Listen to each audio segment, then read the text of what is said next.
Bifurcation యాక్ట్లో పెట్టారు.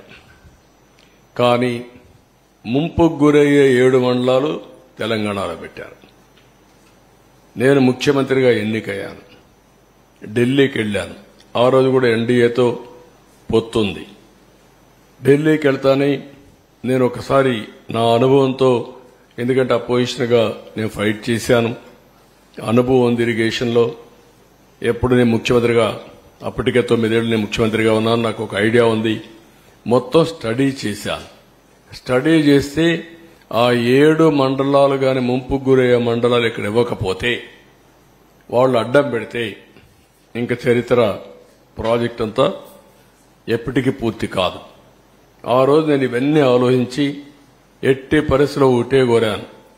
ఆ రోజు ఎన్డీఏ ప్రభుత్వం, నరేంద్ర మోడీ గారు లీడర్ ఆఫ్ ది హౌస్ అయ్యారు. కానీ ప్రమాణ స్వీకారం చేయక మునుపు మీరు కానీ ఈ 7 మండలాలు మాకు ఇవ్వకపోతే నేను ప్రమాణ స్వీకారం చేసినప్పుడు వేస్ట్ అవుతుంది. అవసరమైతే సాధించే వరకు నేను ప్రమాణ స్వీకారం చేయను. ఒకవేళ కాన్స్టిట్యూషన్ డెడ్ లాక్ వచ్చినా పర్వాలేదు, ఇది చాలా క్లియర్గా నేను మీకు చెప్పాలి కాబట్టి చెప్తున్నానని చెప్పి చాలా స్పష్టంగా చెప్పాను. అప్పుడు వెంకయ్యనాయుడు, రాజ్నాథ్ సింగ్, ప్రధానమంత్రి మోడీ గారితో మాట్లాడి ఫస్ట్ టైం ఆర్డినెన్స్ ఇష్యూ చేసి ప్రెసిడెంట్ ఆఫ్ ఇండియాను మెప్పించారు ప్రణబ్ ముఖర్జీని. ఎందుకంటే ముందు మీరు పార్లమెంట్ మెంబర్స్ సమావేశం పెట్టారు. ఫస్ట్ పార్లమెంట్ మెంబర్స్ అంతా ప్రమాణ స్వీకారం చేయాలి, తర్వాత బిజినెస్.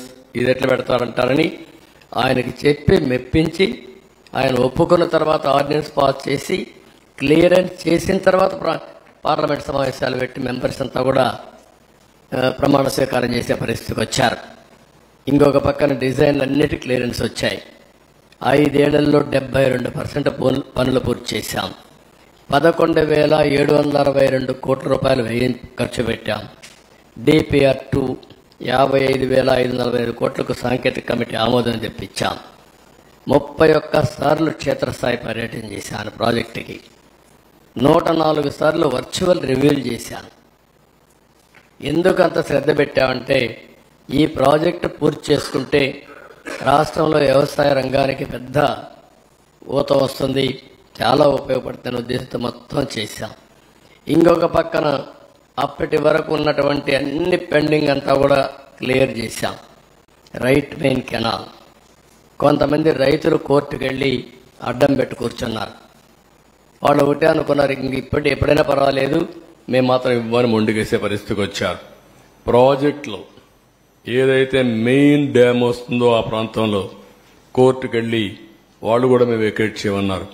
మామూలుగా ఎవరికైనా సరే ప్రాజెక్టులో పునరావాసం ఇచ్చి R&R డబ్బులు ఇచ్చి ప్యాకేజ్ ఇచ్చి వాళ్ళకి ఇండ్లు కట్టిన తర్వాతనే అది మనం అక్వైర్ చేసే అవకాశం ఉంటుంది. అవన్నీ వార్ ఫుటింగ్లు చేసి వాళ్ళకి కన్విన్స్ చేసి మొత్తం క్లియర్ చేసి ప్రాజెక్ట్ని 5 ఏళ్లలో 72% పూర్తి చేశాం. నెక్స్ట్ ఇక్కడ మీరు చూస్తే సివిల్ వర్క్స్ 71.93. వీళ్ళు వచ్చిన తర్వాత వీళ్ళు చేసింది less than 4%, 3.8 or 7, 75.77. PIP head works 65.6 అయితే 72.63. పిఐపి ఆర్ఎంసీ 91.14 ఉంటే 92.75. ఎల్ఎంసీ లెఫ్ట్ మెయిన్ కెనాల్ 70.99 ఉంటే 73.07. ల్యాండ్ అక్విజిషన్ అండ్ R&R 18.66 ఉంటే 22.55. మొత్తం 11,762.47 కోట్ల రూపాయలు ఖర్చు పెడితే 5 ఏళ్లలో 19 నుంచి వీళ్ళు వస్తానే 4,167 కోట్లు మాత్రం ఖర్చు పెట్టారు. నెక్స్ట్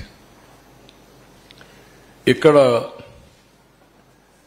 ఏదైతే ఒక వ్యక్తి చేతగానితనం కావచ్చు, అహంభావం కావచ్చు, లేకుంటే అధికార దుర్వినియోగం కావచ్చు, ఏదైనా అనుకోవచ్చు, ఏ విధంగా చేశాడో మీరు చూస్తే ముఖ్యమంత్రిని వెంటనే స్టడీ చేయకుండా ప్రమాణ స్వీకారం చేసిన రోజునే పనులు నిలిపేశాడు.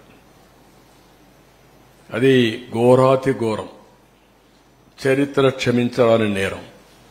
ఒక వ్యక్తికి ఇంత అహం పనికిరాదు. ఇది ప్రజాధనం, వీళ్ళ సొంత డబ్బులు కాదు. ప్రాజెక్టులు ఏముంది, ఇది ఎన్ని నీళ్లు వస్తాయి, ఈ పనులు ఏ స్టేజ్లో ఉన్నాయి, ఇప్పుడు ఏం చేయాలని ఆలోచించకుండా కనీసం విజిట్ చేయకుండా ప్రమాణ స్వీకారం చేస్తానే పనులు నిలిపేశాడు. ప్రత్యామ్నాయ ఏర్పాట్లు చేయకుండా పనిచేసే ఏజెన్సీలు తీసేశాడు, కాంట్రాక్టర్లు తీసేశాడు, ఆఫీసర్లు తీసేశాడు. 19 జూన్ నుంచి 19 నవంబర్ వరకు ఏజెన్సీనే లేదు. 20 నుంచి 20 నవంబర్కి ఏజెన్సీ వచ్చింది. కాంట్రాక్ట్ పిలిచారు కానీ వాళ్ళు వర్క్ రిజ్యూమ్ చేసింది 20 నవంబర్, అంటే 2 సీజన్లు. ఎప్పుడు కూడా జూలై నుంచి వర్షాలు వస్తాయి, నవంబర్ వరకు వర్షాలుంటాయి. గోదావరి ఫుల్ స్వింగ్ లో వస్తుంది. ఓసారి 50 లక్షలు అంటే మాక్సిమం వస్తే 50 లక్షలు, 20, 30, 40 లక్షలు వచ్చే సందర్భాలు కూడా ఉన్నాయి. దీంతో మీరు చూస్తే ఇక్కడికి వచ్చినప్పుడు మొత్తం సమర్థులైన అనుభవం ఉన్న అధికారులందరినీ బదిలీ చేసేశారు ఏకపక్షంగా. 20 ఆగస్టులో వచ్చిన వరదల్లో డయాఫామ్ వాళ్ళు దెబ్బతిందని హైదరాబాద్ ఐఐటి నిపుణులు రిపోర్ట్ ఇచ్చారు. కాఫర్ డ్యాం గ్యాపులు పూర్తిగా చేయకపోవడమే కారణం కూడా చాలా స్పష్టంగా చెప్పారు. డయాఫామ్ వాళ్ళు దెబ్బతిన్న 2 ఏళ్ల తర్వాత తెలుసుకున్నటువంటి ఒక బ్లైండ్ గా, అంటే వీళ్ళు ఎక్కడ పడుకున్నారో ఏం చేశారో తెలియని పరిస్థితి 2 ఇయర్స్ తర్వాత మెలుకునే పరిస్థితికి వచ్చింది. మనం అందరికి కూడా డార్క్ లో ఉన్నాం, ఎవరికీ తెలియదు ఆ ప్రాజెక్ట్ ఏమైందని కూడా. అలాంటి పరిస్థితులు తీసుకొచ్చే పరిస్థితికి వచ్చారు. నెక్స్ట్, ఇక్కడ ప్రత్యామ్నాయం ఏర్పాట్లు చేయకుండా జీవోలన్నీ మీకు అందరికి ఇస్తాం, మీరు స్టడీ చేయండి. ఇప్పటికే స్టడీ చేశారు, అది స్టడీ చేసి ప్రాపర్ గా ప్రజలకు చెప్పే బాధ్యత మనందరిపైన ఉంది. నెక్స్ట్, ఇక్కడ మీరు చూస్తే ఆగస్టు 13న పీపీఏ మీటింగ్ జరిగింది, పోలవరం ప్రాజెక్ట్ అథారిటీ మీటింగ్. ప్రస్తుతం ఉన్న కాంట్రాక్టర్ పనితీరు సంతృప్తిగా ఉంది, మార్చాల్సిన అవసరం లేదు. 2009లో కాంట్రాక్టర్ మార్చడం వల్ల హెడ్ వర్క్స్ నిలిచిపోయాయి, ఇప్పుడు అదే పరిస్థితులు ఎత్తే ప్రమాదం ఉందని చెప్పారు. 2009లో మీరు ఒకసారి చరిత్ర గుర్తుపెట్టుకోవాల్సిన అవసరం ఉంది. అప్పుడు కూడా ఇదే మరియు స్వార్థంతో చేశారు. 2005, 2006 ఆ ప్రాంతంలో ఈ ప్రాజెక్టు ప్రారంభించారు. ప్రారంభిస్తే రాజశేఖర్ రెడ్డి ముఖ్యమంత్రిగా వర్క్స్ అవార్డు చేశాడు. అవార్డు చేసిన తర్వాత ఆయన కాంట్రాక్టర్లకు కావాలనే ఉద్దేశంతో ఆ కాంట్రాక్టర్ బలవంతంగా చేపించి ప్రీ క్లోజర్ చేసి వాళ్ళని పంపించేసి ఆయన బతుకున్నంత వరకు మళ్ళా టెండర్ పిలవలేకపోయాడు. ఆ డిలే 2014లో కిరణ్ కుమార్ రెడ్డి ముఖ్యమంత్రి అయిన తర్వాత ఒకసారి టెండర్ పిలిచారు. 2009లో ఎలక్షన్ ముందు ఎలక్షన్ అవుతానే పిలిచారు, కానీ అప్పుడు కూడా ఏం చేయలేకపోయారు. 14 వరకు వెళ్ళింది. 13, 14 ఆ ప్రాంతంలో కిరణ్ కుమార్ రెడ్డి ముఖ్యమంత్రిగా ఉన్నప్పుడు మళ్లీ ఈ టెండర్ పిలిచి ఏజెన్సీకి అప్పచెప్పే పరిస్థితికి వచ్చారు. అందుకే చాలా సున్నితమైన ప్రాజెక్ట్ అనే ఉద్దేశంతో, ఇది కేంద్ర ప్రభుత్వానికి సంబంధించిన ప్రాజెక్ట్ అనే ఉద్దేశంతో ఆ టెండరు ఎవరైతే కాంట్రాక్టర్ ఇబ్బందులున్నా ఎక్కడికక్కడ కన్విన్స్ చేసి ఆ పనులు చేసుకుంటూ వచ్చాం తప్ప ఏకపక్షంగా ఎక్కడికి వెళ్ళలేదు. ఈయన చేసింది ఏకపక్షంగా పోయి మొత్తం ఇది దెబ్బతినే పరిస్థితి వచ్చింది. ఈ విషయాలు చాలా స్పష్టంగా వాళ్ళు చెప్పారు. నెక్స్ట్, ఇంకొక పక్కన కొత్త కాంట్రాక్టర్ మార్చడం వల్ల 10 నెలలు పైగా పనుల్లో జాప్యం జరుగుతుంది.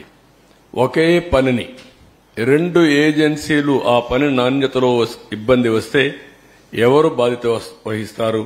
అందువల్ల కాంట్రాక్టర్లు మార్చవద్దు. పాత కాంట్రాక్టర్ ఎప్పుడు కూడా ఏ పని చేసినా గ్యారంటీ ఇవ్వాలి. ఆ గ్యారంటీ ఇన్ని సంవత్సరాలను ఇస్తారు. ఆ గ్యారంటీ ఇచ్చిన తర్వాత పాత కాంట్రాక్టర్ని మారిస్తే కొత్త కాంట్రాక్టర్ వస్తే ఇద్దరిలో ఏదైనా ఇబ్బందులు వస్తే ఎవరు రెస్పాన్సిబుల్? అకౌంటబిలిటీ ఎవరిది? జవాబుదారీతనం ఎవరు? అది ఫిక్స్ చేయలేము, కాబట్టి మీరు మార్చొద్దండి అని చాలా స్పష్టంగా చెప్పారు. అయినా కూడా వినకుండా మొండిగా ముందుకు పోయారు. నెక్స్ట్, ఇక్కడ కాంట్రాక్ట్ని మార్చడం, ముందు చూపు లేకపోవడం, సరైన సమయంలో పనులు చేయకపోవడం, చేసే పనుల్లో జాప్యం వంటి కారణాల వల్ల నిర్మాణంలో తీవ్రంగా జాప్యం జరుగుతుందని కావున ఏజెన్సీలు మార్చవద్దని మళ్లీ 16/8/19 చెప్పారు. ముందు లెటర్లు రాశారు, మళ్లీ వీళ్ళు ఇది కూడా చెప్పారు. ఇంకొక పక్కన మీరు చూస్తే గవర్నమెంట్ ఆఫ్ ఇండియా ఇది పీపీఏ చేసింది. ఇది secretary Government of India chief ఇంజనీర్కి ఒక లెటర్ రాశాడు. ఇతను రాసింది హౌఎవర్ లెటర్ ఎలాబొరేట్గా ఉందో అంతా మొత్తం చదవడం లేదు. Please recall discussion during the 10th emergency meeting of the PPA held on 13th August 19, mainly to discuss the issues of pre-closure of present contracts of the Polavaram project and retendering of the balance works. Last lo enni cheptu, however, in the meanwhile, it is my humble advice to abandon the idea of pre-closure and retendering of the works in the best interest of the project, or at the least keep it the same in abeyance till a considered view is taken by Government of India in the matter. ఇంత స్పష్టంగా అంబుల్ చాలా అతను ఎంత అంబుల్ advice ఇది చెప్పితే ఇది కూడా లెక్క పెట్టుకోకుండా ప్రాజెక్ట్ని కాంట్రాక్ట్ని క్లోజ్ చేసి మేము క్లోజ్ చేశాం మాకు అన్నీ తెలుసు అనే అజంతో ఇష్టానుసారంగా చేసి టెండర్ మార్చిన తర్వాత ఏజెన్సీ మార్చిన తర్వాత దాన్ని యాక్సెప్ట్ చేయమని గవర్నమెంట్ ఆఫ్ ఇండియాకు పీపీఏకి పంపించే సాహసం చేశారు. నెక్స్ట్ దీనివల్ల పర్యవసానం చాలా క్లియర్గా నీతి ఆయోగ్ ఒక నిపుణుల కమిటీ వేసింది ఐఐటి హైదరాబాద్. దాంట్లో పేజ్ నెంబర్ 38 మీరు ఒకసారి చదువుకోవచ్చు క్లియర్గా. ఇక్కడ చూస్తే even though about 20 lakh cubics of flood in 2020 has caused havoc through deep scoring, length about 150 meters, level about -22 meters at 3 locations near to the ECRF dam. That is Coffer Dam Gap 1 and Gap 2. This cannot be considered under force majeure category. The reasons for this distinction can be attributed to inefficient planning due to untimely closure of gaps in the Coffer Dam. ఏవైతే copper డ్యాంలో చిన్న gap ఉందో ఆ ఏజెన్సీని మార్చకపోతే rainy season లోపల flood వచ్చే లోపల అది close చేయాల్సిన బాధ్యత ఆయన పైన ఉంది. ఆ సమయంలో మార్చేశారు. ఆ సమయంలో మార్చి మళ్ళా డిపార్ట్మెంట్ లెటర్స్ రాశారు. ఈ టైంలో క్లోజ్ చేయకపోతే ప్రమాదం వస్తుంది అని చెప్పారు. అయినా పట్టించుకోలేదు, ఎవ్వడూ పట్టించుకోలేదు. దాని పర్యవసానం మీరు చూస్తే చాలా. ఇంకా నెక్స్ట్ దీంతో ఈరోజు డయాఫామ్ వాల్ 3 మేజర్ డ్యామేజ్ జరిగాయి. కాంక్రీట్ వర్క్లు మాత్రం స్పిల్వే మిగిలింది. డయాఫామ్ వాల్ డ్యామేజ్ అయింది. ఇంకొక పక్కన కాఫర్ డ్యాములు up stream down stream 2 damage అయినాయి. మూడోది గైక్ బెండ్ డ్యామేజ్ అయింది. గ్యాప్ 1 ఏదైతే ఉందో ఈసీఆర్ఎఫ్ డ్యామ్కి వచ్చేది అది కూడా సగం 3/4 కొట్టుకోబోయే పరిస్థితికి వచ్చింది. ఇప్పుడు ఎంత డ్యామేజ్ జరిగిందంటే డయాఫామ్ వాల్ 2018లో 436 కోట్లకు పూర్తి చేశాం. ఇప్పుడు డయాఫామ్ వాల్ రిపేర్ల కోసం కొన్ని రింగ్ బండ్లేసి అక్కడెక్కడ 3-4 ప్లేసుల్లో 33% రిపేర్లు చేయాలి. దాని ఖర్చు 447 కోట్లు. అది రిపేర్ చేస్తాం. అప్పటికి పర్మనెంట్ గా సొల్యూషన్ వచ్చిందంటే మేము చెప్పలేమంటున్నారు. అది కాకుండా ప్యారలల్ గా ఇంకొక కొత్త డయాఫామ్ వాల్ కట్టాలంటే 990 కోట్లు. మళ్లీ 2 సీజన్లు కావాలి. అది కూడా సక్రమంగా చేస్తే 2 లేకపోతే 3-4 సీజన్లు అవుతుంది. అంటే 3-4 సీజన్లు డయాఫామ్ వాల్ కట్టాలి. దానిపైన కాఫర్ డ్యామ్లోనే ప్రాబ్లమ్స్ ఉన్నాయి. దానిపైన ఈసీఆర్ఎఫ్ కట్టాలి. ప్రాజెక్టు పూర్తి కావాలి. ఒక మూర్ఖత్వంతో చేసిన పనికి దానికి కూడా ఇంకొకటి కూడా సీపేజీ అరికట్టడానికి ఖర్చు ఎంత అవుతుందో సమయం ఎంత అవుతుందో అంచనాలు వేయలేకపోతున్నారు. ఇక్కడ రెండున్నాయి. ఒక పక్క ఇవన్నీ diaphragm wall, upper coffer dam, lower coffer dam. Next slide చూపి. ఇక్కడ మీరు చూడండి ఈ ప్రాజెక్టు ఎంత అతలాకుతలం అయిపోయిందో మీరు చూడండి. మొత్తం ప్రాజెక్టు భౌగోళిక పరిస్థితులే మారిపోయినాయి. ఎందుకు మారిపోయినాయంటే ఈ 15 నెలల సమయంలో ఇక్కడ కొద్దిగా గ్యాప్ ఉంటే దాన్ని పూర్తి చేయకపోయే కొందికి ఆగస్టులో వరద నీరు వచ్చింది. ఇక్కడి నుంచే నీళ్లు వెళ్లాలి. ఆ ఒత్తిడి పెరిగింది. కిందికి నీళ్లు వచ్చినప్పుడు సునామీ మారిగా సుడుగులు తిరగడం మొదలుపెట్టింది. దాంతో కింద నుండే ఇసుకంతా లాగేసి కొట్టుకుపోయే పరిస్థితికి వచ్చింది. అంటే చాలా డెప్త్. అంటే ఇక్కడ రెండున్నాయి. ఒకటి డయాఫామ్ వాల్, పైన కాఫర్ డ్యామ్ కూడా ఏదైతే ఏం వేస్తారు, జెడ్ రౌటింగ్ చేస్తారు. ఆ జెడ్ రౌటింగ్ కూడా 10 మీటర్లు 20 మీటర్ల వరకు వెళ్లారు. ఎప్పుడైతే 10-20 మీటర్లు నీళ్లు వెళ్లిపోయేసి ఇది సుళ్లు కొట్టేసి మొత్తం తీసేసిన తర్వాత దాని కింద కూడా వెళ్లిపోయింది. అంటే ఫౌండేషన్ కాఫర్ డ్యామ్ కూడా దెబ్బతినే పరిస్థితికి వచ్చింది. దాంతో ఇప్పుడు ఏదో చిన్న చిన్న రిపేర్లు చేశారు. కానీ నీళ్లు ఆగడంలా. నీళ్లు ఆగకపోతే కాఫర్ డ్యామ్ కట్టలేం, డయాఫామ్ వాల్ కట్టలేం. డయాఫామ్ వాల్ కట్టకపోతే ఈసీఆర్ఎఫ్ చేయలేం. ఇప్పుడు ఇవన్నీ కూడా భయంకరమైన పరిస్థితి. ఇంకొక పక్కన బయట నుంచి ఇసుక తెచ్చి పూడ్చిన ఆఘాతాలపైనే మెయిన్ ఎర్త్ ఫ్యాక్టరీ డ్యామ్ చేయాలి. ఇప్పుడు ఇసుక తీసుకొచ్చి మన గుట్టలు గుట్టలుగా పేసి మా వాళ్ళు దాన్ని కాంపాక్ట్ కింద ఇది చేస్తున్నారు. కానీ ఇంకా సొల్యూషన్ పూర్తిగా రాలేదు. They are working. ఇక్కడ ఒక ఎగ్జాంపుల్ మీరు చూస్తే గ్యాప్ 1 ప్రాజెక్టులో 250 మీటర్ల వెడల్పు ఉంటుంది. 150 మీటర్లు కొట్టుకోబోయింది. ఆ 150 మీటర్లు మళ్ళా పూడ్చి గ్యాప్ 1ని పటిష్టం చేయాలి. నేచురల్ సాయిల్ అంటే నేచురల్ సాయిల్. మళ్ళా మనం మట్టి తెచ్చేస్తే దాని కన్సాలిడేషన్ ఆల్ ప్రాబ్లమ్స్ ఉంటాయన్నమాట. ఇది మొత్తం ఇది చేసే పరిస్థితికి వచ్చాడు. చాలా దారుణం ఇది. నెక్స్ట్ ఇక్కడ దీనే కాకుండా వీళ్లు కట్టిన కుంగిన గైడ్ బండ్ ఇది కూడా కుంగిపోయే పరిస్థితికి వచ్చింది. ఇది మామూలుగా ఎందుకంటే నేరుగా ఇట్లా వాటర్ వస్తే ప్రాబ్లం వస్తుందని కొద్దిగా డైవర్షన్ పెట్టి అక్కడి నుంచి వాటర్ తీసుకొస్తే ప్రెషర్ తక్కువ ఉంటుందనే ఉద్దేశంతో ఇది చేసి అది కూడా దెబ్బతినే పరిస్థితికి వచ్చింది. దీనికి కూడా ఒక 80 కోట్ల రూపాయలు మనం ఖర్చు పెట్టారు. ఇంకా కూడా నిలుస్తుంది, సాలిడ్ గా ఉంది అనేది ఇంకా ఎస్టాబ్లిష్ చేస్తున్నారు. ఇంకా పూర్తిగా కాలేదు. అంటే 3 డ్యామేజెస్ ఇక్కడ. ఒకటి diaphragm wall, 2 upper lower coffer dam, 3 guide bund, 4 దీన్నిటి వల్ల Polavaram power project abnormal delay. Next ఇక్కడ మీరు చూస్తే ప్రోగ్రెస్ రిపోర్ట్లో మీరు చూస్తే ఖర్చు 11,722 కోట్ల రూపాయలు తెలుగుదేశం పార్టీ హయాంలో. వీళ్లు ఖర్చు పెట్టింది 4,100 కోట్లు. 72% అయితే 3.84% పనులు పూర్తి చేశారు, పెంచారు.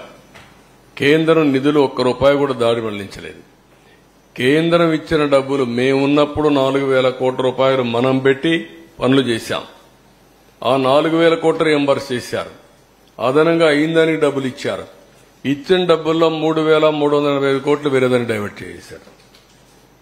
నిధులు కొరత కూడా ఒకటి తీసుకొచ్చాడు. మళ్ళీ ఎక్కడ పెట్టాడో ఏం తెలియదు కానీ మొత్తం డైవర్ట్. ఇలాంటి ప్రాజెక్టులో తెలుగుదేశం పార్టీ హయాంలో స్టేట్ ఫండ్స్ పెట్టి ప్రాజెక్టు పూర్తి చేస్తే ఇతను వాళ్ళిచ్చిన డబ్బులు డైవర్ట్ చేసే పరిస్థితికి వచ్చాడు. ఆ రోజు కేంద్ర మంత్రులు గిన్నీస్ రికార్డుని వచ్చాయి. ఈ రోజు అందరూ కూడా తప్పు పట్టే పరిస్థితికి వచ్చారు. ప్రాజెక్టే ప్రశ్నార్థకమైంది. ఎత్తు 45.72 మీటర్లు, 194 టీఎంసీ ఆఫ్ వాటర్. ఇప్పుడు 41.15 అని మాట్లాడుతున్నారు. ఇది ఎక్కడుందో నాకైతే అర్థం కాలేదు. ఇది కొత్త వాదన. ఒకవేళ గాని 41.15 అంటే విభజన చట్టంలో పెట్టింది Polavaram project national project. And at the same time 45.72 metres ఎత్తది. అంచనా 55,545 కోట్ల రూపాయలు ఆమోదం తెలిపారు. ఇప్పుడు ఏమైందో అది కూడా అర్థం కాని పరిస్థితి. ఆ రోజు పర్యాటక కేంద్రంగా ఎవ్రీడే అందరూ చూశారు. ఇప్పుడు ఒక ప్రొహిబిటెడ్ ఏరియాగా తయారైపోయింది. ఆ రోజు 4,144 కోట్ల రూపాయలతో కాల్ నిర్మాణం, ముంపు గ్రామాలకి బాధితులకు అండగా అన్ని చేశాం. ఈరోజు 1,687 కోట్లు మాత్రం ఖర్చు పెట్టారు. ఇవన్నీ చూసి అక్కడ ఎవరైతే తెలంగాణ నుంచి ముంపుకు గురైన మండలాలన్నీ మేము తెలంగాణకు వెళ్లిపోతాం, మమ్మల్ని పంపించమనే పరిస్థితికి వచ్చారు. అంటే ఆందోళన కూడా చేసే పరిస్థితికి వచ్చారు. ఇలాంటి చాలా జరిగాయి. నెక్స్ట్, ఇది మీకు ఒక ఐడియాకి 4,908 కోట్ల రూపాయలు ఖర్చు పెట్టి పోలవరానికి మనం ప్రాధాన్యత ఇచ్చాం. వాళ్ళు డబ్బులు ఇవ్వకపోయినా ప్రాజెక్టు ఆగకుండా పోయాం. వీళ్ళు వస్తానే 3,385 కోట్లు వాళ్ళు ఇచ్చిన డబ్బులను డైవర్ట్ చేశారు. That is the difference. Next, ఇవన్నీ మీరు చూస్తే ఎన్నో హామీలు ఇచ్చాడు. ఎకరాకు 19 లక్షలు ఇస్తా అన్నాడు, ఒక్క రూపాయి ఇవ్వాల. ఎకరాకి అదనంగా 5 ల్యాండ్ అక్విజిషన్ అయిన వాళ్ళకు కూడా 5 లక్షలు ఇస్తా అన్నాడు, ఒక పైసా ఇవ్వాల. ఇంకో పక్క సకల వసతులతో పునరావాస కాలనీలు కడతా అన్నాడు. తెలుగుదేశం పార్టీ కట్టిన ఇళ్లు తప్ప ఒక్క ఇల్లు కొత్తగా నిర్మాణం చేసిన పరిస్థితులు లేడు. అంటే ఎన్ని అబద్దాలు చెప్పాలనో ఓట్ల కోసం అన్ని అబద్దాలు చెప్పి వచ్చిన తర్వాత తప్పించుకోవడం అనేది ఇది ఒక ఉదాహరణ మాత్రం. నెక్స్ట్, ఈరోజు నేను ముందే చెప్పాను, 4,114 కోట్ల రూపాయలు పునరావాసానికి ఖర్చు పెడితే one of the best model colonies నిర్మాణం చేశాం. ఎక్సలెంట్ ఇన్ఫ్రాస్ట్రక్చర్ పెట్టాం. అవన్నీ ఎక్కడికక్కడ వదిలేసే పరిస్థితికి వచ్చారు. నెక్స్ట్, వీళ్లు చేసిన ప్రకటన మీరు ఒకసారి చూస్తే, మొదటి ప్రకటన 2021 జూన్ నాటికి పూర్తి, రెండో ప్రకటన 2021 డిసెంబర్ నాటికి పూర్తి, మూడో ప్రకటన 2022 జూన్ నాటికి పూర్తి, 4 డిసెంబర్ నాటికి పూర్తి 2022. ఐదోసారి ఎప్పటికవుతుందో మాకు తెలియదు, ముంచేశారు. ఇప్పుడు ఈ ప్రాజెక్టుకి ఏ పరిస్థితి వచ్చిందంటే, కేంద్రం ఇంటర్నేషనల్ ఎక్స్పర్ట్స్ ఇన్వైట్ చేసింది. మొన్నే ఒక జీవో ఇష్యూ చేశారు. అమెరికా నుంచి 2, కెనడా నుంచి 2 ఎక్స్పర్ట్స్ ని పెట్టి ఎవ్రీ మంత్ 10 days ఇక్కడ ఉండి ఏ అధ్యయనం చేసి రికమెండేషన్లు ఇమ్మని, ఎట్లా కాఫర్ డ్యామ్ని రెక్టిఫై చేయాలి, డయాఫామ్ వాల్ ఏ విధంగా ఇచ్చేయాలి, ప్రాజెక్ట్ యొక్క సేఫ్టీ ఏంటి, వాళ్ళందరితో రికమెండేషన్లు తీసుకుని ముందుకు పోవాలని ఉద్దేశంతో పిలిచారు. ఈ మంత్ గాని ఫస్ట్ వీక్ గాని వచ్చే అవకాశం ఉంది. వాళ్ళు వస్తానే వాళ్ళు కూడా అధ్యయనం చేసిన తర్వాత కొంత క్లారిటీ వస్తుంది. అంటే ఇక్కడుండే CWC, central water works department commission, central water commission చేతులు తీసే పరిస్థితికి వచ్చారు. కాబట్టి ఇంటర్నేషనల్ ఎక్స్పర్ట్స్ కూడా పెట్టి వీళ్లు వాళ్ళు కూర్చొని, ఎందుకంటే బిగ్ ఇష్యూ సేఫ్టీ ఇష్యూ, అలాంటి సేఫ్టీ ఇష్యూస్ కాంప్రమైజ్ అయితే ఇబ్బంది వస్తున్న ఉద్దేశంతో వీళ్ళందరినీ పిలిచారు. వాళ్ళందరూ వచ్చిన తర్వాత ఒక అవగాహన వస్తుంది. తర్వాత ఏం చేయాలో మనం ఆలోచించడానికి ఒక ఇది వస్తుంది. ఇది ఈరోజు చూస్తే మీరు హైడల్ ప్రాజెక్ట్ మొత్తం 2020 నాటికే పూర్తయ్యేది. ఈ రోజుటి వరకు ఇది పూర్తి కాలేదు కాబట్టి మినిమం 3,000 కోట్ల రూపాయల నష్టం వచ్చింది. ఆపర్చునిటీ కాస్ట్ అది వచ్చుంటే ఒక 3,000 కోట్ల రూపాయలు ప్రభుత్వానికి ఆదా వచ్చేది. 960 మెగావాట్లు పవర్ జనరేట్ అయ్యేది. నెక్స్ట్, ఊరికే మా వాళ్ళు లెక్కేశారు కానీ ఇది కరెక్ట్ కాదు. దానికి కూడా ఈ రోజు మొత్తం 4,900 కోట్ల రూపాయలు అదనంగా అవుతుందని.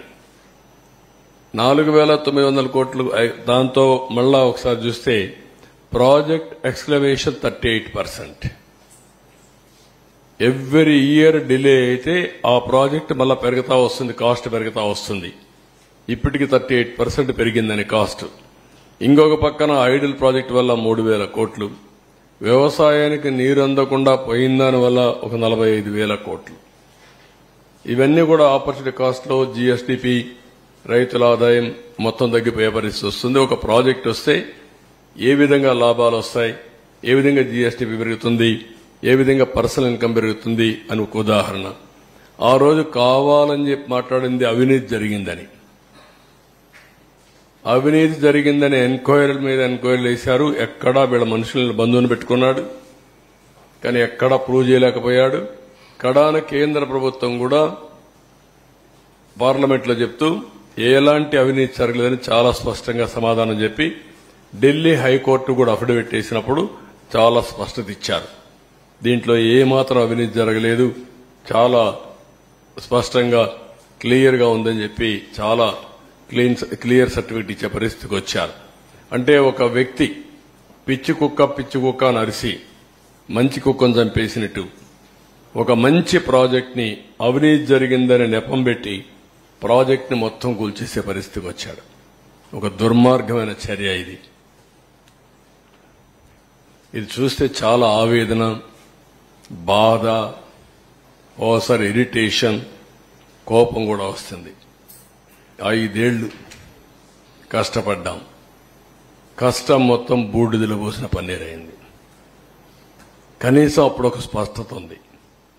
ప్రాజెక్టుకి ఇవి చేయాలి, ఈ కోర్టులో ఇది వికెట్ చేయించాలి, ఈ ఇంజనీర్లు రికమెండేషన్ ఇచ్చారు, ఈ రికమెండేషన్ ప్రకారం ఫౌండేషన్ వేయాలి, ఓకే ఈ కాంట్రాక్ట్ సరిగా లేడు, ఆ కాంట్రాక్ట్ డబ్బులు ఇవ్వాలి, డయాఫామ్ వాల్ కట్టినప్పుడు కాంట్రాక్టర్ డబ్బులు ఇవ్వలేదని ఆ డయాఫామ్ వాల్ అతనికి నాకు ఫిర్యాదులు వస్తే కేబినెట్ లో కూడా చర్చించి ఆయనకు ఆ వర్క్కు ఎంత ఇవ్వాలనో ఈ కాంట్రాక్టర్కి ఇవ్వకుండా నేరుగా అతనికి ఇచ్చి 2 సీజన్లో పూర్తి చేయించాం. అలాంటి నిర్ణయాలు చాలా చేశాం. ఈరోజు అవన్నీ తలుచుకుంటే బాధేస్తుంది, గుండె తరక్కపోతుంది. రాష్ట్రానికి జరిగిన అన్యాయం, దుర్మార్గమైన చర్య, నీతిమాలిన చర్య. దాంతో ఇప్పుడు ఏం చేయాలి? ఒకసారి అయితే గడ్కరీ, ఇప్పుడు కూడా నాకు జ్ఞాపకం, దీపావళి అనుకుంటాను, పండగ రోజు ఆయన ఇంటికి పోయాను. నేను అమెరికాకు పోతూ ఆయన ఇంటికి వెళ్లి రిక్వెస్ట్ చేసి తర్వాత అమెరికాకి వెళ్ళాను. ఒకసారి గడ్కరీ, అదే మాదిరిగా అరుణ్ జైట్లీ ఫైనాన్స్ మినిస్టర్ ఇద్దరు ఉండి ఒక తెల్లవారితో నాకు సాయంత్రం మీ ప్రాజెక్టులో అన్నీ ఓకే గాని ల్యాండ్ ఎక్విజిషన్కి సంబంధం లేదు, మాకేం సంబంధం లేదన్నారు.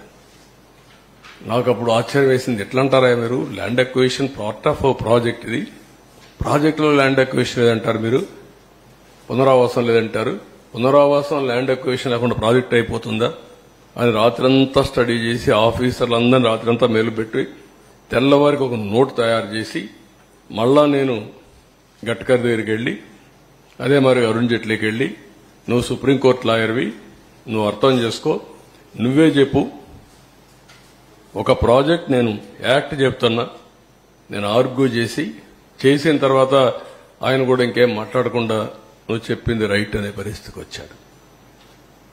అంటే ఎంత కష్టపడ్డాం, ఎంత శ్రమపడ్డాం, ఏ విధంగా ఒక్కొక్కరిని కన్విన్స్ చేశాం, ఎన్ని అవరోధాలని స్టెప్ బై స్టెప్ దాటుకుంటూ వచ్చాం, ఏ విధంగా పూర్తి చేసినాం అనుకున్నప్పుడు ఇప్పుడు జరిగింది చూసి చాలా బాధేస్తుంది. రాష్ట్ర ప్రజలందరూ అర్థం చేసుకోవాల్సిన అవసరం ఉంది. ఈ ప్రాజెక్టుని పూర్తిగా సర్వనాశనం చేయడానికి వైఎస్ఆర్ కాంగ్రెస్ పార్టీ అహంభావంతో జగన్ చేసినటువంటి దుస్సాహసం, నేను ఆ వర్డ్ వాడుతున్నా, దుస్సాహసం, దాంతో ఈ విధంగా ఈ పరిస్థితి వచ్చింది. అందుకే నేను ఒక మాట చెప్పాను, అర్హత లేని వాళ్ళకి అధికారం వస్తే ఇవే జరుగుతాయి. ముఖ్యమంత్రిగా కాదు, రాజకీయాలకే అర్హత లేని వ్యక్తులు, అది ప్రజలందరూ అర్థం చేసుకోవాల్సిన అవసరం ఉంది. ఒకరి గురించి ఆంబోతుల మారిగా మాట్లాడచ్చు, మమ్మల్ని విమర్శించవచ్చు, అది కాదు ఇక్కడ ఇష్యూ. ఎవడైనా సరే, బుద్ధి జ్ఞానం ఉండేవాడు ఎవడైనా సరే ఆలోచించాలి. మాట్లాడితే కాఫర్ డ్యామ్కి డయాఫామ్ వాల్కి వ్యత్యాసం తెలియని వ్యక్తులు, ఎక్కడ కాఫర్ డ్యామ్ ఉందని ఎత్తుక్కునే వ్యక్తులు, ప్రాజెక్టు తిరిగిపోయి కాఫర్ డ్యామ్ ఎక్కడుందని ఎత్తుక్కునే వ్యక్తులు అన్నమాట. అన్ని ప్రాజెక్టులు కాఫర్ డ్యాములు ఉన్నాయి అని మాట్లాడే వ్యక్తులు, ఇది కట్టలేదు అది కట్టలేదు అంటారు. సిడబ్ల్యూసి, గవర్నమెంట్ ఆఫ్ ఆంధ్రప్రదేశ్ అందరూ కూర్చొని ఈ ప్రాజెక్టుని పూర్తి చేయాలంటే, తొందరగా పూర్తి కావాలంటే ఈ పనులన్నీ కావాలి అని ఒక పద్ధతి ప్రకారం అట్ 1 స్టేజ్ చాలా చర్చలు జరిగాయి. అసలు కాఫర్ డ్యామ్ అవసరమా లేదా, కాఫర్ డ్యామ్ లేకుండా ప్రాజెక్టు కట్టగలుగుతామా అని కూడా చర్చలు జరిగాయి. కాదు, సేఫ్టీ ఉంది, ప్రాబ్లమ్స్ ఉన్నాయి. కాఫర్ డ్యామ్ కూడా పర్మనెంట్ కాదు. కాఫర్ డ్యామ్ 2 ఏళ్ళలో 3 ఏళ్ళలో ఉంటుంది. వాటర్ డైవర్షన్కే కాఫర్ డ్యామ్. ఆ డైవర్షన్ 2 ఏళ్ళలో అది కూడా వీక్ అవుతుంది. తర్వాత అది కూడా దాని లైఫ్ కూడా ఒక 4-5 ఎన్నేళ్ళు అండి? ఇది 3 years 4 years 3 to 4 years అంతే. కాఫర్ డ్యామ్ లో 3 to 4 years. అంత లోపల డయాఫామ్ వాళ్ళు వేసుకుని దానిపైన ఈసీఆర్ఎఫ్ కట్టి మొత్తం పూర్తి చేస్తే స్టెబిలైజ్ అయిపోతుంది ప్రాజెక్ట్. ఇది బాధాకరమైన సంఘటన. అందుకే ఫస్ట్ పేపర్ అతి సున్నితమైన ప్రాజెక్ట్, రాష్ట్రానికి జీవనాడి. ప్రజలకి ఈ ప్రాజెక్టు పూర్తయింటే చాలా సౌత్ ఇండియాలో నీటి సమస్య అనేది లేకుండా చేయడమే కాకుండా వేరే రాష్ట్రానికి మనం నీళ్లు ఇచ్చే పరిస్థితి వచ్చేది. అటు తమిళనాడుకు తాగునీరు గాని, ఒకవేళ తెలంగాణకు నీళ్లు ఇచ్చే పరిస్థితి వచ్చేది. నేరుగా నాగార్ సాగర్ తీసుకుపోగలిగితాయి. లెఫ్ట్ మెయిన్ కెనాల్ ద్వారా గ్రావిటీతో తెలంగాణకు నీళ్లు వస్తాయి. ఒకప్పుడు తెలంగాణలో నేను ముఖ్యమంత్రిగా ఉన్నప్పుడు మీరు చూస్తే లెఫ్ట్ మెయిన్ కెనాల్ నల్గొండకు వచ్చి, ఖమ్మానికి వచ్చి, ఇక్కడ తిరువూరుకు వచ్చి, అక్కడి నుంచి నూజివీడుకు వచ్చి ఈ తింతరపూడి వరకు ఈ ఏరియా అంతా వచ్చేది. నూజివీడు వరకు వచ్చేది. నేను ఒకేసారి డిఎస్పీలని, ఆర్డీఓల్ని మొత్తం ఎస్కార్టింగ్ పెట్టి వాటర్ పుష్ చేశాను. ఒక్కసారి నీళ్లు తీసుకురాగలిగాను. దానికి కౌంటర్గానే ఈరోజు చింతలపూడి ప్రాజెక్టు పెట్టాం. లెఫ్ట్ మెయిన్ కెనాల్కు వచ్చే ఆయకట్టు అంతా కూడా చింతలపూడి లిఫ్ట్ ఇరిగేషన్ ద్వారా ఇవ్వాలని. ఇది ఆ రోజు కూడా ఇక్కడనే ఏదైతే వైకుంఠపురం ప్రాజెక్టు కట్టి తద్వారా నీళ్లను అక్కడ తీసుకొచ్చి నాగార్ సాగర్ రైట్ మెయిన్ కెనాల్కి ఇస్తే తద్వారా ఆ ప్రాజెక్టు వల్ల మొత్తం నాగార్ సాగర్లో ఆయకట్టంతా కవర్ అవుతుంది. ఆ నీళ్లు శ్రీశైలం నిలబెట్టి రాయలసీమకి ఇవ్వచ్చని చాలా మొన్న కూడా మీకు అందరికీ చాలా ఎడ్యుకేట్ చేశాను నేను. అల్టిమేట్ గా రాయలసీమ బాగుపడాలంటే నల్లమలై ఫారెస్ట్ లో ఒక టనల్ తీసుకొని ఎక్కడైతే బనకచర్ల రెగ్యులేటర్ హెడ్ రెగ్యులేటర్ దగ్గర తీసుకుపోతే రాయలసీమ గేట్వే అవుతుంది. నవేడేస్ పెద్దగా టనల్స్ కూడా పెద్ద సమస్య కాదు. రోడ్ టనల్స్ కొడుతున్నారు, రైల్వే కొడుతున్నారు, అన్నీ వస్తున్నాయి. ఇది ఓవరాల్ గా ఇది నా బాధ, ఆవేదన. ఓసారి చాలా తపనిస్తుంది, చాలా కోపం వస్తుంది, ఇరిటేషన్ వస్తుంది. అయినా కూడా ఇది సరే. వీళ్ళ ప్రకటనలు అది వినాల్సిన పనులు కూడా మీరు చాలా సార్లు విన్నారు. ఇంటే ఏనండి సరిపోతుంది. ప్రాజెక్టు పనులు మొదలైపోయాయి. ప్రాజెక్టు 2021 జూన్ నాటికి కంప్లీట్ చేస్తాము, నీళ్లు ఇస్తామని కూడా ఖచ్చితంగా చెప్తాము. ప్రాజెక్టు మంచి స్పీడ్ లో జరుగుతా ఉంది. ప్రాజెక్టు బాగా కూడా పనిచేస్తా ఉంది. బాగా కూడా వర్కులు కూడా జరుగుతా ఉన్నాయి. అధ్యక్ష, ఈ ప్రాజెక్టు 1 minute మీరు అక్కడ మాట్లాడినప్పుడు చూశారు. 2021లో మాట్లాడుతున్నాడు. 2021 అసెంబ్లీలో ప్రాజెక్టు స్పీడ్ గా జరుగుతుందంటాడు. అప్పుడు మునిగిపోయింది. వీళ్ళని ఏం చేయాలంటే వీళ్ళు ముఖ్యమంత్రులుగా పెట్టుకోవడం అనేది మన దౌర్భాగ్యమే కదా. ఇదే అతను మాట్లాడే మాటలు. నెక్స్ట్ ఖరీఫ్ 2022 నాటికి నీళ్లు ఇచ్చే పరిస్థితి తీసుకొని వస్తానని కూడా ఖచ్చితంగా కూడా చెప్తా ఉన్నాను అధ్యక్ష. ఆ అవరోధాలన్నీ కూడా అధిగమించి ఈ ప్రాజెక్టును 2023 ఖరీఫ్ కు కల్లా ఈ ప్రాజెక్టు పూర్తి చేస్తామని చెప్పి చెప్తా ఉన్నాం.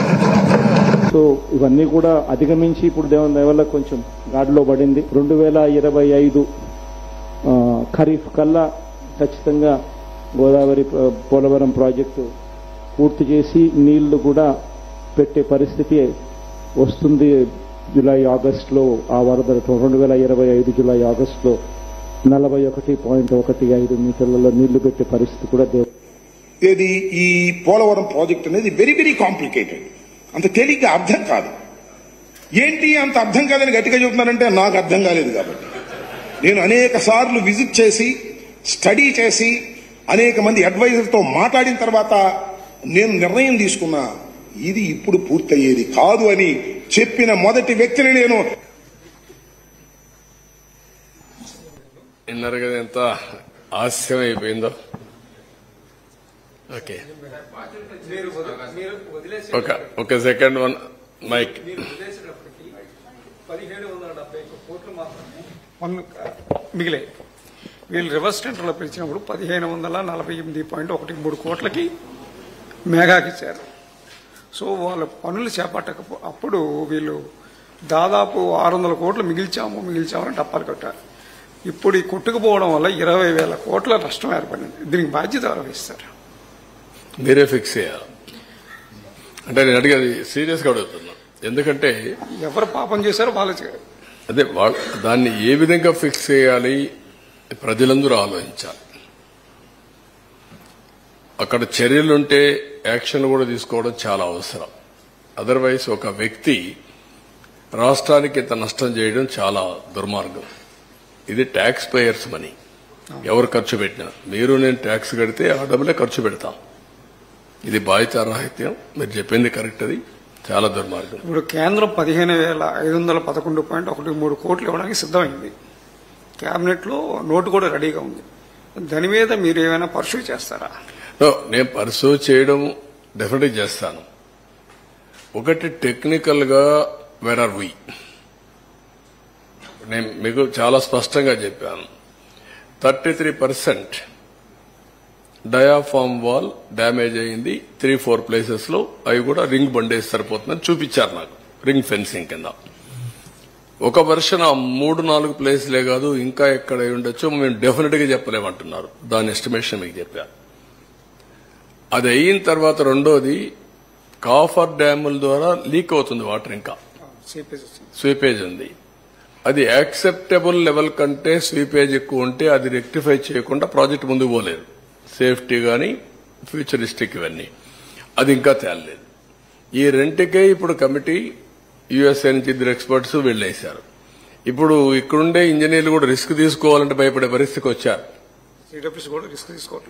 వాళ్ళు కూడా భయపడుతున్నారు. ఒక దుర్మార్గుడు చేసిన పనికి మనం కూడా బలైపోతామేమో, మనకెందుకు వచ్చింది అని వాళ్ళు కూడా భయపడే పరిస్థితికి వచ్చారు. అంటే బాధ్యత తీసుకోవాల్సిన వ్యక్తులు బాధ్యత తీసుకుని, అందుకే ఒక మాట చెప్పాను, మీకు తెలిసి మీకు డ్యామేజ్ కనపడుస్తా ఉంది, తెలియకుండా బ్రాండ్ గాని డ్యామేజ్ గాని విపరీతంగా ఉండబోతుందని నేను ఎలక్షన్ ముందే చెప్పాను. సార్, ఇప్పుడు 2020లో డయాఫ్రామ్ వాళ్ళు దెబ్బతింటే ఇప్పటిదాకా కూడా సొల్యూషన్ కనుక్కోలేదు. ఈ 3 ఏళ్లలో వీళ్ళ ఫెయిల్యూర్ చాలా దారుణంగా ఉన్నట్టు కదా సార్. 2020లో డయాఫ్రామ్ వాళ్ళు ఎంత బుకాయిస్తున్నారో చూశారు కదా. లాస్ట్ 2025 ఇప్పుడే సొల్యూషన్ వచ్చేసింది, అయిపోయింది, నీళ్లు ఇచ్చేస్తానని మాట్లాడే పరిస్థితికి వచ్చారు. ఇయర్ బై ఇయర్ అంటే వాళ్ళు చెప్పింది 2021కే దెబ్బతినింది. 22 చెప్పారు, 23 చెప్పారు, 25 కూడా చెప్తున్నారు మళ్ళీ. అసలు వాళ్ళు చెప్పిందేమో 2019లోనే దెబ్బతింది అని చెప్పి ఒక పక్క ప్రాజెక్ట్ పనులు చేస్తా ఉన్నారు. 2020లో దెబ్బతింటే ఇప్పటిదాకా సొల్యూషన్ కూడా కనుక్కోలేకపోయారు. అదే నేను మీకు ఒకటే గుర్తుపెట్టుకోండి, వాళ్ళు ఏం చెప్పారు, ఎక్స్పర్ట్స్ అందరూ కూడా చెప్తే వాళ్ళందరూ తెలుగుదేశం వాళ్ళు, ఇంకా అపోజిషన్ వాళ్ళు. ఎవడైనా మీరు తప్పు చేస్తున్నారు అంటే వాడి మీద పడిపోవడం, విరుచుకు పడిపోవడం. పత్రికల వాళ్ళ మీద కూడా అలాగే పడ్డారు. మీడియా అందరినీ ఇదే పద్ధతి పెట్టారు. సరే, ఇప్పుడు సార్ అంటే బోత్ రెండు ఉన్నాయి. ముందు టెక్నికల్, తర్వాత ఫైనాన్షియల్. సార్ మీరు చెప్పినట్టు వాళ్ళు కట్టడానికి 3 సీజన్లు 4 సీజన్లు పడితే ఇక మరి ఈసీఆర్ఎఫ్ డ్యామ్ ఎప్పుడు కట్టగలుగుతారు? That is the biggest challenge. ఇప్పుడు నేనేమంటానంటే, ఎప్పుడైతే డయాఫామ్ వాల్ పేర్లలా ring fencing, okay, coffer dam లో స్వీపేజ్ ఏంటి, ఈ 2 చేయాలంటే వాళ్లకు 1 year టెన్యూర్ ఇచ్చారు. ఎవరికి, యుఎస్ఏ నుంచి వచ్చిన 2 ఎక్స్పర్ట్స్, కెనడా నుంచి వచ్చిన 2 ఎక్స్పర్ట్స్ కి 1 year ఎవ్రీ మంత్ 10 days ఉండి అధ్యయనం చేసి రికమెండేషన్లు ఇవ్వని. వాళ్ళు ఎన్ని రోజుల్లో సొల్యూషన్ కనుక్కుంటారో మనకు తెలియదు. అది అయిన తర్వాత మళ్ళా మీరు చెప్పేది, ఇక్కడ మీరు గుర్తుపెట్టుకోవాల్సింది డిసెంబర్ నుంచి మే వరకే పనులు, జూన్ నుంచి డిసెంబర్ వరకు, నవంబర్ వరకు నో వర్క్స్. ఫ్లడ్ ఉంటుంది, ఫ్లడ్ ఉన్నప్పుడు పనులు లేవు. కాఫర్ డామ్స్ పనిచేస్తుంటే మనకి స్పేస్ దొరికింది కదా సార్. కాఫర్ డామ్స్ కూడా పాడయ్యాయి. ఇప్పుడు కాఫర్ డ్యామ్లు పోయినాయి, డయాఫామ్ వాల్ పోయింది. సార్, ఇప్పుడు 55,000 కోట్లు మన అంచనా సార్ డిపిఆర్ 2 మీరు 2019కి. ఇప్పుడు ద్రవ్యోళం ప్రకారం, ఇన్ఫ్లేషన్ ప్రకారం 38% పెరుగుతున్నారు. అంటే చాలా కాస్ట్ చాలా. అప్పటికిప్పటికి 38 అని ఇచ్చారు మా వాళ్ళు. దాన్ని నేను ఇంకా ఇది ఊరికే రఫ్ గా ఈ రోజు చెప్తే ఇచ్చారు కానీ అది కరెక్ట్ ఫిగర్ కాదు, అందుకే నేను దాన్ని మాట్లాడడం లేదు. ఊరికి ఎంత నష్టం జరిగింది అంతవరకే నేను చెప్పగలుగుతున్నాను. సార్ ఇది రెక్టిఫై చేయడానికి ఎంత టైం తీసుకుంటుంది, ఈ ప్రాజెక్ట్ పూర్తి కావడానికి ఎంత టైం తీసుకుంటుంది సార్? అంటే నేను ఒకటే చెప్పాను మీకు, 2 seasons minimum diaphragm wall minimum. అది రెక్టిఫికేషన్ కావచ్చు, రింగ్ ఫెన్సింగ్ కావచ్చు, 2. అది అయిన తర్వాత కాఫర్ డ్యామ్ టెక్నికల్ డీటెయిల్స్ అన్ని ఫైనలైజ్ కావాలి. నౌ ఎన్హాన్స్డ్ ఏవైతే ఫైనాన్స్ వస్తుందో ఆ డబ్బులు ఇప్పుడు ఇవ్వాలి. ఒక వ్యక్తి చేసిన పాపానికి కేంద్ర ప్రభుత్వం కూడా ఇప్పుడు నష్టపరిహారం కట్టివ్వాలి వాళ్ళు కూడా. ఇవన్నీ వేరియస్ యాంగిల్స్ లో వచ్చిన ఇబ్బందులు అన్నమాట. డయాఫ్రమ్ వాళ్ళు కూడా డిఫరెంట్ రిపోర్ట్స్ ఇస్తున్నారు కదా సార్. కొంతమంది ఏమో కంప్లీట్ దీనికి వెళ్లాలంటున్నారు, కొంతమంది ఏమో రింగ్ ఫెన్సింగ్. అదే వాళ్ళు అనేది ఏంటంటే ఇవి జరిగాయి. అది కూడా ఎక్స్పర్ట్స్ కమిటీ. ఎవరంటే ఎక్స్పర్ట్స్ కమిటీ చేసింది? ఎన్హెచ్పిసి చేసింది sir. Hydro power project, hydro power corporation చేశారు. వాళ్ళు ఇచ్చారు ఆ రిపోర్టు. అది కరెక్టా, ఎగ్జాక్ట్ రిపోర్టా? అందుకే కొంతమంది డౌట్ ఏంటంటే ఓకే బెటర్ టు గో మొత్తం పోతే 990 కోట్లు, చేసింది పని 446 కోట్లు, రింగ్ ఫెన్సింగ్ 447 కోట్లు, ఇంకా 1 కోటి ఎక్కువ అవుతుంది. ఇప్పుడు ప్రాజెక్టులో తప్పు అన్ని చోట్ల ప్రాజెక్టులు ఫెయిల్యూర్ ఉన్నాయి, ఇరిగేషన్ అంతా పడుకుంది సార్. ఎవరైతే తప్పులు చేశారో అధికారులే ఇంకా కొనసాగుతున్నారన్న చర్చ బయట డిపార్ట్మెంట్ లోనే ఉంది. మరుస ఏముంది తేవాలి? వాళ్ళు చెడగొట్టారు. వీళ్లే కదా ఎప్పటి నుంచో ఉండేది.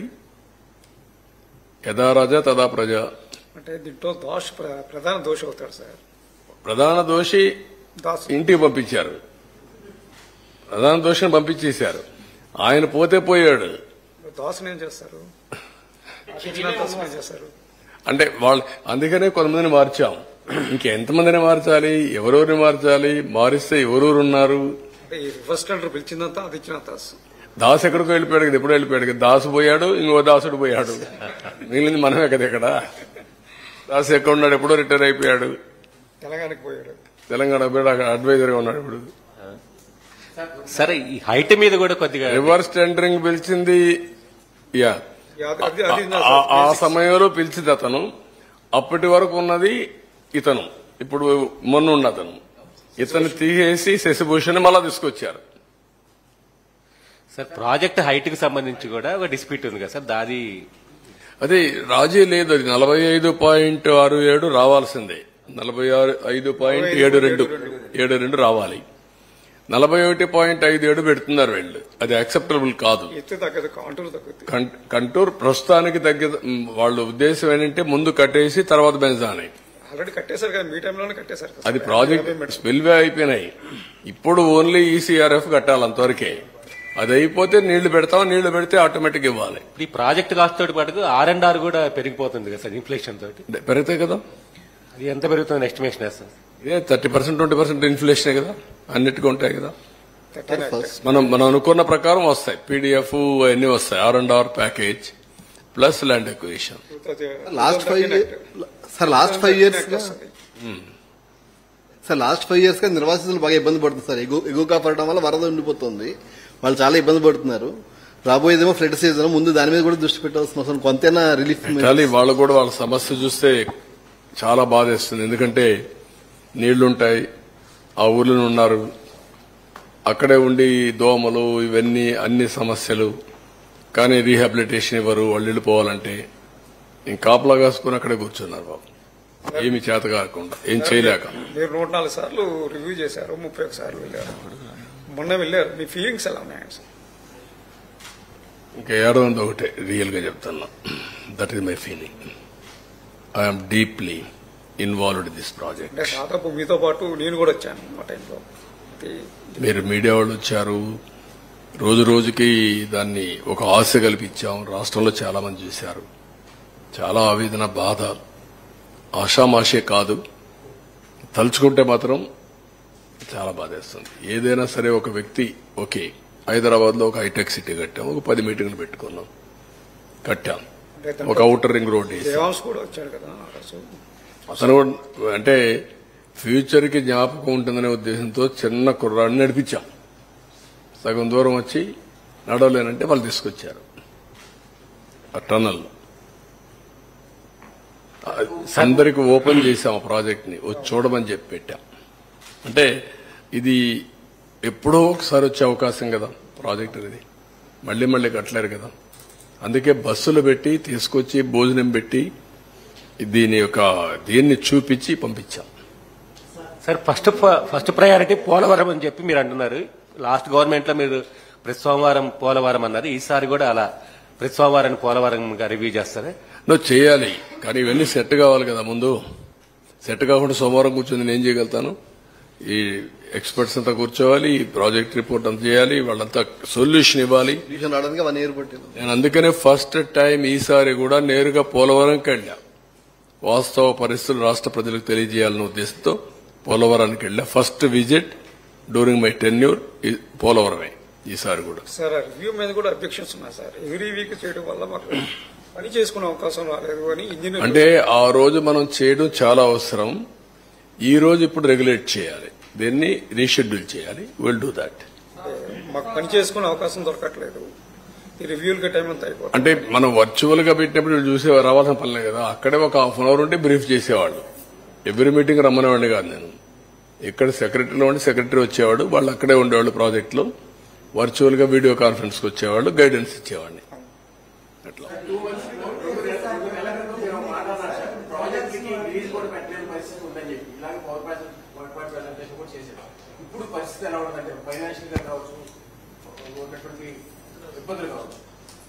అంటే ఎక్స్పెక్టేషన్స్ హెవీగా ఉన్నాయి. వ్యవస్థలన్నీ డిస్ట్రాయ్ అయిపోయినాయి. పనిచేయడమే తెలియని పరిస్థితి వచ్చింది. ఇంకొక పక్కన ఫైనాన్షియల్ గా చాలా ఇబ్బందులు ఉన్నాయి. ఎక్కడికక్కడ మిస్ మ్యాచ్ కనపడొస్తుంది.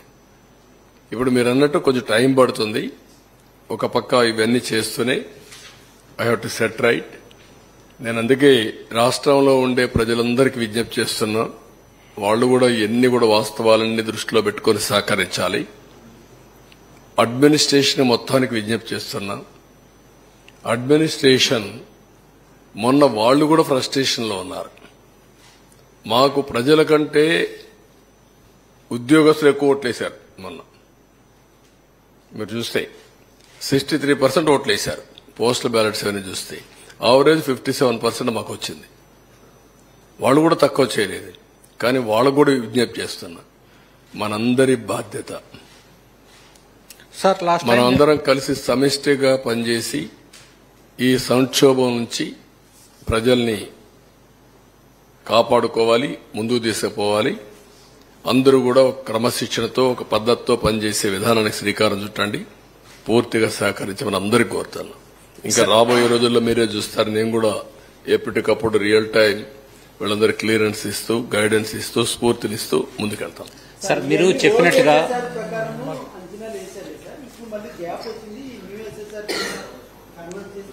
ఏది నేను అవన్నీ చేయాల్సి వస్తుందంటున్నా. పాత ఎస్టిమేట్స్ ఇవన్నీ రోజు రోజుకు మనం తినే నిత్యావసర వస్తువుల ధరలు కూడా పెరిగిపోతున్నాయి కదా. మొన్నటికి నిన్నటికి ఉల్లిపాయ ధరలు 100 అయిపోయినాయి. ఇప్పుడు కొనుక్కోవాలంటే ఇన్ఫ్లేషన్ విపరీతంగా కొన్ని వస్తున్నాయి. దాన్ని we have to meet it, how to do it, will work it out. Sir మీరు చెప్పినట్టుగా గడిచిన 5 ఏళ్లలో కేవలం 3.8% వర్క్స్ వరకు జరిగాయి. చాలా పనుల సీజన్ కోల్పోయాం. మొత్తంగా మానిటరీ టర్మ్స్ లో ఎంత విధ్వంసం జరిగి ఉంటుంది సార్ ఇలా? నేను అందుకే ఇప్పుడు ఏం చెప్పలేకపోతున్నానో I will work it out. ఇప్పుడు ఎప్పుడైతే ప్రాజెక్ట్ పూర్తవుతుందో అప్పటి నుంచి నీళ్లు కానిచ్చుంటే దానివల్ల పంటలు ఎక్కువ వచ్చేటివి. పంటలు వస్తే జీఎస్టీపీ పెరిగేది, రైతులకు ఆదాయం వచ్చేది. అదే సమయంలో పవర్ వచ్చుంటే దానివల్ల లాభం వచ్చేది. నష్టపోయింది ఏవైతే ప్రాజెక్ట్ డ్యామేజ్ అయిందో దీనికి మొత్తం ఇప్పుడు చెప్పాను నేను 467 కోట్లతో 66 కోట్లతో ఆ రోజు డయాఫామ్ వాల్ కడితే ప్యారలల్ డయాఫామ్ వాల్ 990 కోట్లు, మోర్ దెన్ డబల్ ఇలాంటివి ఉన్నాయి. దానికి మళ్ళా 2 years gestation period, minimum 2 years, it may take 3 years. ఏమారితే దానికంటే ముందు వీళ్ళు రిపోర్ట్ ఇవ్వాలి. వీళ్ళు డిసెంబర్ లోపల ఇస్తారా, ఇవ్వరా? డిసెంబర్ లోపల ఇవ్వకపోతే ఈ ప్రాజెక్ట్ మళ్ళా 1 year డిలే. వేరియస్ కాంప్లికేషన్స్ గానీ కాన్సిక్వెన్సెస్ గానీ ఉన్నాయి. ఇవన్నీ we have to work it out. Sir last time వచ్చిన ఫ్లడ్ అనుకున్న అంటే 41 మీటర్స్ లెవెల్కి వచ్చినప్పటికీ అనుకున్న దానికంటే ఎక్కువ ప్రాంతాలు మెర్జ్ అయిపోయినాయి అని చెప్పేసి నివేదిక ఇచ్చారు. దాని మీద రీసర్వే చేయాలన్నారు మెర్జ్ అయ్యే ప్రాంతాల మీద. అది ఏమన్నా ఆలోచన? Will work it out. అంటే మన రాష్ట్రం పక్క రాష్ట్రాలు కూడా ఉన్నాయి దీంట్లో. పక్క రాష్ట్రాల్లో ఉండేటి కూడా మనం జాగ్రత్తగా వాళ్ళు కూడా కన్విన్స్ చేయాలి. అది కూడా కేసులు ఉన్నాయి. మళ్ళా ఈ దుర్మార్గం చేసిన పనికి ఇప్పుడు కేసులు కూడా ఒరిస్సా కేసు వేసింది, ఛత్తీస్గఢ్ కేసు వేశారు, అవి కూడా పెండింగ్ ఉన్నాయి, కోర్టులో డిస్ప్యూట్స్ ఉన్నాయి. అవన్నీ కాపాడుకుంటూ అందుకని ఒక స్టే ఉంది. మీరు ప్రాజెక్టు కట్టిన తర్వాత ఎక్కడికక్కడ కాంపన్సేషన్ మళ్ళా వీళ్ళందరికీ R&R ఇవన్నీ పే చేయాలి. అవన్నీ పే చేసిన తర్వాతనే వాటర్ ఇన్పౌండ్ చేయాలి కూడా ఒక కేసు కూడా ఒకటి ఉంది. వేరియస్ ఉన్నాయి, ఎప్పుడు ఉంటాయి ఇవన్నీ. ఇంకొక పక్కన ఎవ్రీ ప్రాజెక్ట్ ని ఈ ప్రాజెక్ట్ పోలవరాన్ని మళ్ళా 1 year ఎక్స్టెండ్ చేశారు.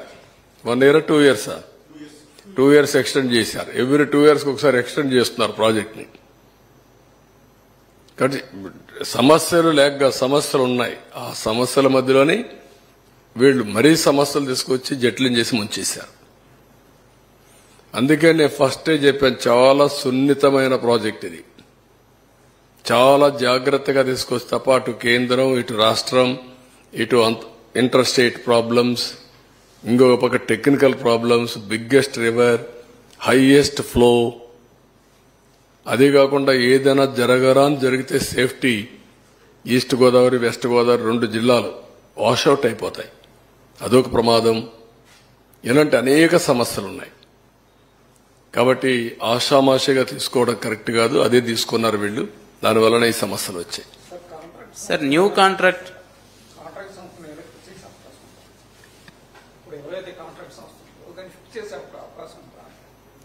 అంటే ఇప్పుడు నేనేమంటానంటే ఆ రోజు కూడా కాంట్రాక్టర్ని మార్చడం తప్పు. నేను కాంట్రాక్టర్ని మార్చలా. మీకు ఒరిజినల్ గా కూడా మీరు చూస్తే ట్రాన్స్ట్రాయ్కి ఇచ్చారు, ట్రాన్స్ట్రాయ్ చేయలేకపోయారు. అప్పుడు కొన్ని పనులన్నీ డైరెక్ట్ గా పే చేసి కొంతవరకు ఇచ్చేసాం కేంద్రం పర్మిషన్తో. కేంద్రం పర్మిషన్తో అదే ఎస్టిమేట్స్ కు పనిచేస్తామని నవయోగ ముందుకు వచ్చారు. ఆ ఎస్టిమేట్స్ ప్రకారమే నవయోగకి ఇచ్చాము, అప్పుడు ఇచ్చాం. అది కూడా కేంద్ర అనుమతితో. అది క్యాన్సిల్ చేసి రివర్స్ టెండర్ పెట్టాడు. కనీసం ఆ వర్క్ లో ఆ డబ్బులకు పని చేసి ఉంటే అది వేరే విషయం. అది చేయకుండా రివర్స్ టెండర్ పిలిచి ఏజెన్సీ పేర్లు I don't want to quote, ఎవరేముంది ఎవరు ఇది చేస్తే వాళ్ళ అవకాశం కోసం వాళ్ళ కంపెనీ కోసం పనిచేస్తారు. ఇన్ రిటర్న్ ఇచ్చారు. ఏమి ఇచ్చారు? Reverse tendering. మళ్ళా ఏం కండిషన్ పెట్టారు? అన్ని మీరు గాని సైట్ అన్ని గాని ఫుల్ఫిల్ చేసి మేము ఇస్తాం. ఇప్పుడు ఏమంటారు? మీరు ఫుల్ఫిల్ చేయలేదు, మేము ఇవ్వలేదు. అసలు ప్రాజెక్టే మునిగిపోయింది, మాకే సంబంధం, మేము రాకమునిపోయి మునిగిపోయింది. You can understand litigation. అందుకే వాళ్ళు ఏమన్నారు, గవర్నమెంట్ ఆఫ్ ఇండియా పాత వాడిని కొత్త వాడిని ఇద్దరిని తీసుకొస్తున్నారు. డ్యామేజ్ చేస్తే ఎవరు రెస్పాన్సిబుల్? ఎవరిని అడగాలి? How to fix accountability. ఆ మాత్రం జ్ఞానం ఉంటే ఇమీడియట్ గా ఆలోచించుకోవాలి కదా. నువ్వైతే ఏం చేసి ఉంటావు? సెన్సిబుల్ పర్సన్ అయితే ఎందుకు వచ్చిందిరా ఇది, కాబట్టి మనం కంటిన్యూ చేయాలని ఆలోచిస్తారు కదా. మీరు ఏం లెక్క పెట్టుకోకుండా చేశాడు, లెక్క పెట్టుకోకుండా మార్చేశాడు. మార్చి అతను ఒక మాట అన్నాడు, ఐ హంబ్లీ రిక్వెస్ట్ అన్నాడు, బెగ్ అన్నాడు, in the interest of the state. కనీసం అబయన్స్ లో పెట్టమని అడుక్కున్నాడు. అబయన్స్ లో కూడా పెట్టకుండా డెసిషన్ తీసుకొని, నేను డెసిషన్ తీసుకున్నాను నువ్వు అమలు చేయమని చెప్పారు. ప్రాజెక్ట్ వాళ్ళది, వాళ్ళ ప్రాజెక్టు నువ్వు డెసిషన్ తీసుకొని నువ్వు అమలు చేయమని రివర్స్ టెండరింగ్ పెట్టి గోదావరిలో ముంచేయడం ఎంత ద్రోహం అండి అది. అంటే ఒక పాలిటీషియన్స్ కాబట్టి అడిగేవాళ్ళు లేరా? బాధ్యత లేదా? అదే నేను చెప్పింది. వాళ్ళ మీద పెట్టారు, అందరి మీద. సార్ గత మీ ప్రభుత్వ హయాంలో కట్టిన పట్టిసీమని మీరు కట్టారనే గత 3 ఏళ్లుగా వాళ్ళు వాడుకోలేదు. చివరి 2 ఏళ్లు తప్పని సర్వీస్ లో వాడుకున్నారు. ఇప్పుడు పట్టిసీమను మరోసారి ఉపయోగించుకోబోతున్నారా? ఎందుకంటే కృష్ణా డెల్టాకి 5 ఏళ్లు మీ హయాంలో బాగా ఉపయోగపడింది. అది కాదమ్మా, అది ఉపయోగపడితే నీళ్లు ఎక్కడ ఉన్నాయి? పట్టిసీమ ఉపయోగించుకోవాలి, పురుషోత్తపట్నం ఉపయోగించుకోవాలి, అది కూడా ఉపయోగించలేదు. పురుషోత్తపట్నం కూడా అది కూడా ఉపయోగించుకోవాలి. పురుషోత్తపట్నం ఉపయోగించుకోకుండా ఏలేరుకు నీళ్లు ఇవ్వలేకపోయారు. ఆయకట్టుకు నీళ్లు ఇవ్వాల. అవి కూడా పెండింగ్ పెట్టి వాళ్ళకు కూడా సరిగా కన్విన్స్ చేయకుండా ఎన్జీటీ వాళ్ళు ఫైన్ వేసి ఒకటి కాదు చాలా ఉన్నాయి. ఎనివే మీరు మీ బాధ్యత మీరు చేయండి, ప్రజల్లోకి చర్చ చేయాలి. రేపటి నుంచి అందరూ వాళ్ళ ఆలోచనలు ఇస్తారు. అన్ని ఆలోచనలు తీసుకున్న తర్వాత ఫైనల్ గా వే ఫార్వర్డ్ ఏం చేయాలో మేము కూడా వర్కౌట్ చేస్తాం.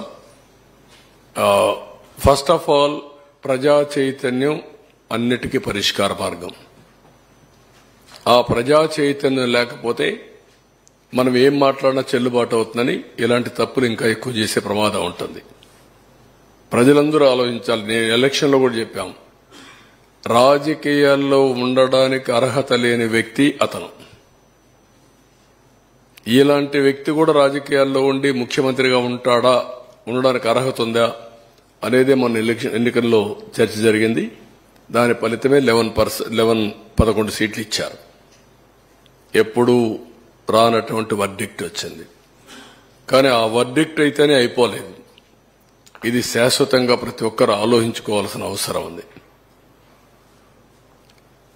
అతను చేసిన పనులు 5 ఏళ్లు, అతను చేసిన ఘోరాలు అన్నీ కూడా రాష్ట్రానికి శాపాలుగా మారాయి. అది 10 ఏళ్లు ఎంటాడుతుందా, 20 ఏళ్లు ఎంటాడుతుందా, 30 ఏళ్లు ఎంటాడుతుందా కాలమే చెప్పాలి.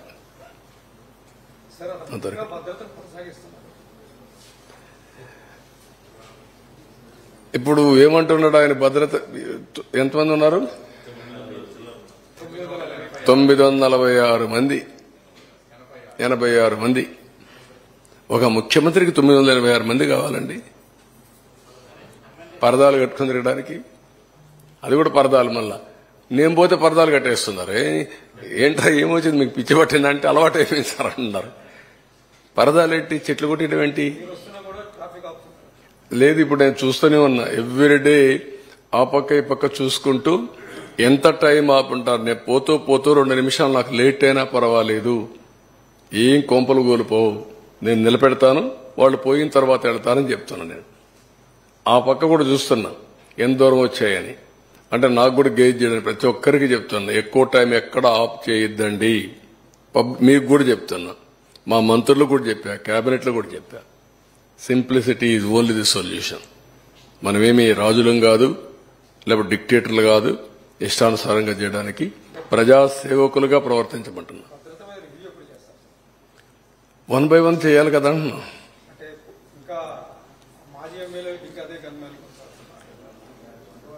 నేరస్తులందరికీ సెక్యూరిటీ ఉంది నేరాలు చేయడానికి. పొలిటికల్ నేరస్తులకు అందరికీ అన్ని రివ్యూ చేస్తాం. కేసులు వేశారు. వేరే పనులంటే వాళ్ళందరికీ మళ్ళా కంటిన్యూ చేయాలి. వాళ్ళకు రాష్ట్రాన్ని దోపిడీ చేయాలా, చాలా ఉన్నాయి. అవన్నీ మాట్లాడదాం. ఈ రోజు నా ఉద్దేశం పోలవరానికే కన్ఫైన్డ్ కండి, మిగిలిన విషయాలు మళ్లీ మాట్లాడదాం. ఇంకా చాలా టైం ఉంది. Thank you అనండా.